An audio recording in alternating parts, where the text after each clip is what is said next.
Hey, Junction City Today fans. I'm your host, Craig Bielik, just like the words say, right there.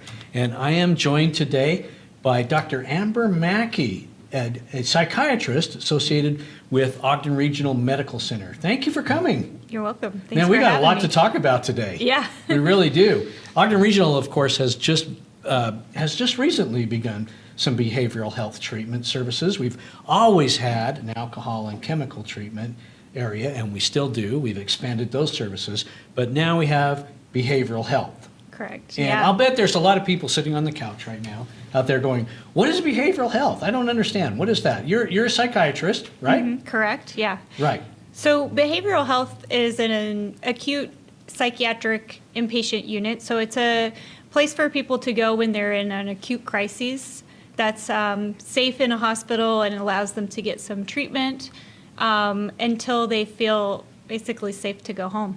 Right. It helps. Usually we start medications or help them get established with resources in the community for a short. We treat them for a short time, and then they go out back into their lives and Get better. yeah, get better. I mean, that's what we're trying to get them, right, into that spot. I'm curious as to what an acute mental health crisis is. I think most people would say like an overdose. All right, that's a crisis. Or I don't know, is the term nervous breakdown ever used anymore? Or what are these crises? Yeah. So I think, the obvious one is an overdose, or anytime somebody is feeling suicidal or like that they might commit suicide. We want to try and help those people in that moment. Most people who survive a suicide say that they are very glad that they didn't succeed. So we want to try and help people through that, and so they can get better. And other times somebody might need to come in is like you said, like a breakdown. Well, we all have like difficult times in our lives where maybe we need a little extra help. And so instead of suffering by yourself at home, you can come into the hospital and get some help.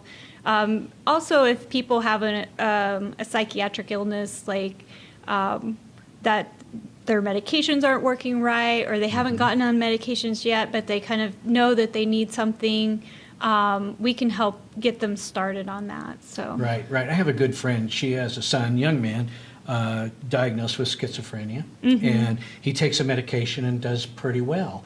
But every once in a while, something kind of goes wrong. And it might be the medication or some sort of a trigger event or something like that. Yeah, And absolutely. Somewhere in that way. Where is the line? How do you know that somebody needs to seek treatment at a hospital? Oh, that's a really good question, and it's sometimes really difficult to know. If you notice someone's changing a lot in their normal behaviors, like they're not going to work or they're not spending time with friends and family like they normally would, if they've made some statements that sound like they could be considering suicide or that don't seem right to you, one, I would always ask somebody if they are having suicide or suicidal thoughts, because I think we're afraid to ask. But all the research shows that asking someone if they're suicidal won't increase their likelihood of. Oh, really? Yeah. Yeah, because I know people are afraid of that. Like, I don't want to bring that up. Yeah. I don't want to be the trigger here. Yeah, it's really scary. But in actuality, if somebody is having those thoughts and someone asks, they're more likely to get help and seek help if they talk to somebody about it, and less likely to act on it. So you can ask, are you having thoughts of ending your life or thoughts of killing yourself? And if somebody ever tells you that, I would call crisis line 911, take them to the hospital, to the ER, to their, if they have a therapist or psychiatrist, to that doctor.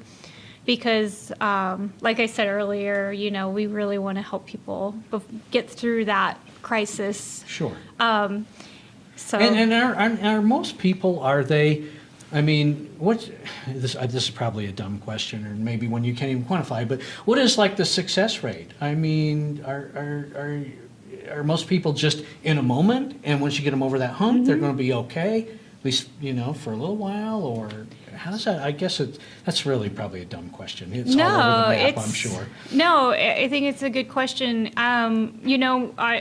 I don't know the exact percentage, but I know it's very, very high percentage of people who survive a suicide attempt that are glad that they did not complete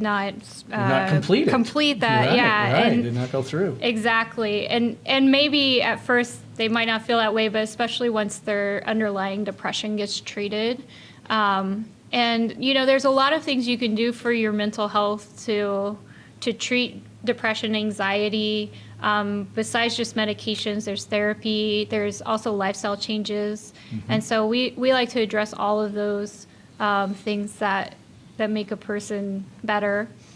But I think we have a good success rate, and I think people, at the end of the day, everyone just wants to live their life to the best they can, and they want to be happy, and so we just want to try and give them the most tools that we can Get to 'em help there, with right. that. Yeah. Do you think the need for mental health is increasing in recent years, and if so, what's causing it? That's an interesting question. I think there's some debate on the cause, but there has been an increase in mental health issues, and there's a lot of different theories as to why. But some might be, just increasing number of diagnoses.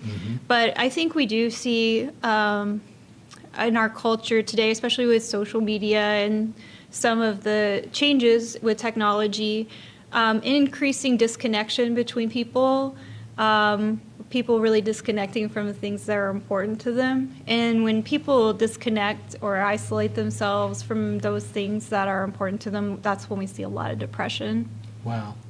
How and this might be another dumb question, but that's why I'm here, folks, to ask the dumb questions. How are addiction and mental issues, they're obviously related. They're hand in glove or glove in hand or whatever. Is it often a chicken and an egg situation? Is someone falling into addiction because they have mental health issues, or are they developing mental health issues because of their addiction? Well, it's kind of both. I mean, if you have untreated mental health issues, you're more likely to use substances.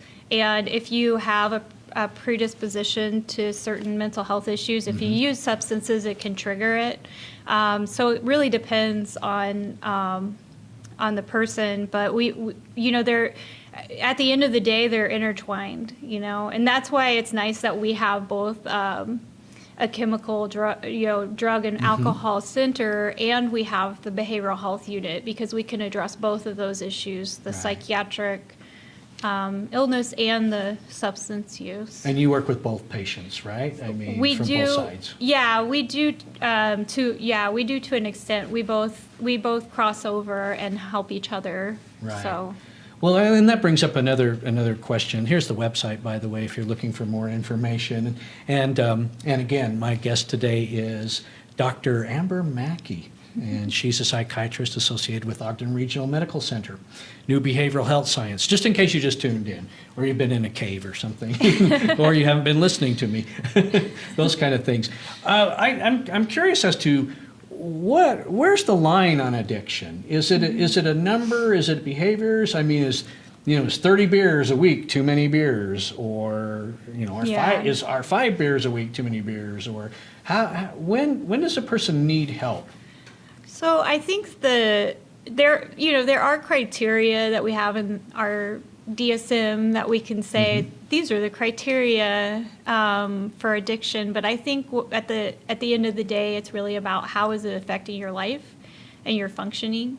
So if some kind of substance is taking control, you've lost control of your life to it, or you're having, you're making a lot of decisions you wouldn't have made otherwise, or risky decisions, or ones that are hurting your family or friends or your relationships, those kind of things. I think that really speaks to having an addiction. That's where it's time to get some help, right? Yeah. And of course, Ogden Regional offers a free intake process, right? I mean, if you're worried and you think that you have a problem, again, go to this website. There's a phone number there that you can call and come in for an evaluation. Let somebody Absolutely. listen to you and talk to you. Absolutely. What would you say to someone out there that's watching right now that is got someone in their life that they're afraid has a behavioral health issue? Well, I think that I would say, thank you for helping them, first of all, because it sometimes can be a frustrating process. And just to be there for them and let them know that you love them. If you feel like they're, going to hurt themselves within the next 24 hours or a few days or something, I would reach out for help. There are some resources out there for people who have family members or close friends with mental health issues called NAMI.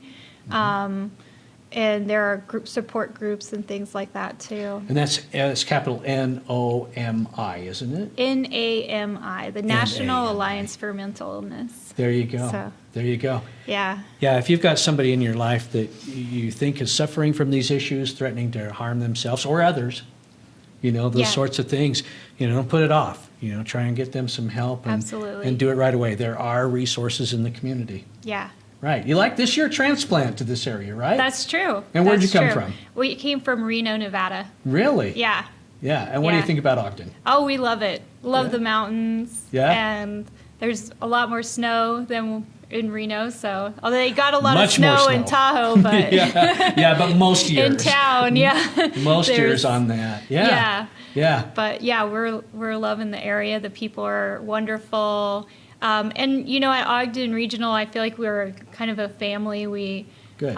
We have a really great team. They really care about the patients. They put the patients first, and I think that we are in a good situation here. Good. So Well, those mountains and the snow, that's a treatment for depression in itself, isn't it? nature is very important. Yeah. There you go. Lots of sunshine. I just found my Vitamin excuse D. to not go to work tomorrow. Right Yeah. there. I've got it right there. Doctor's orders. Doctor's orders, Doctor's orders from sunshine. right here on that. Thank you for joining me today. Absolutely. Thank you for Yeah, I having really me. appreciate you sharing your expertise with us.